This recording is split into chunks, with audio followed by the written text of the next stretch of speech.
10వ తరగతి విద్యార్థులు, తల్లిదండ్రులు ఆతృతగా ఎదురుచూస్తున్న ఫలితాలు ఇక దగ్గర పడ్డాయి. తెలంగాణలో 10థ్ పరీక్షలు ఏప్రిల్ 16తో ముగిసిన తర్వాత అధికారులు వేగంగా పేపర్ల వాల్యుయేషన్ ప్రక్రియను ముగించేందుకు కసరత్తు చేస్తున్నారు.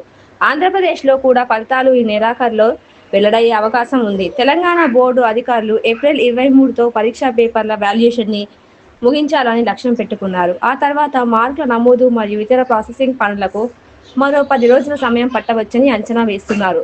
దీంతో తెలంగాణ 10వ తరగతి ఫలితాలు మే 4 లేదా మే 5 తేదీలో లేదా మే మొదటి వారంలో వెల్లడయ్యే అవకాశం ఎక్కువ ఉంది.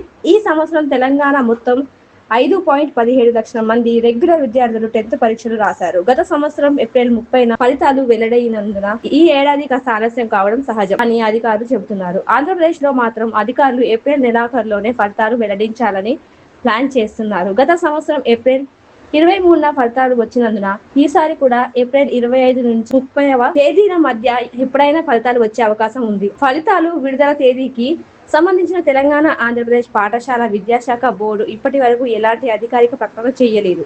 ప్రస్తుతానికి ఇవి కేవలం అంచనాలు మాత్రమే. అధికారులు త్వరలోనే అధికారిక తేదీని ప్రకటించనున్నారు.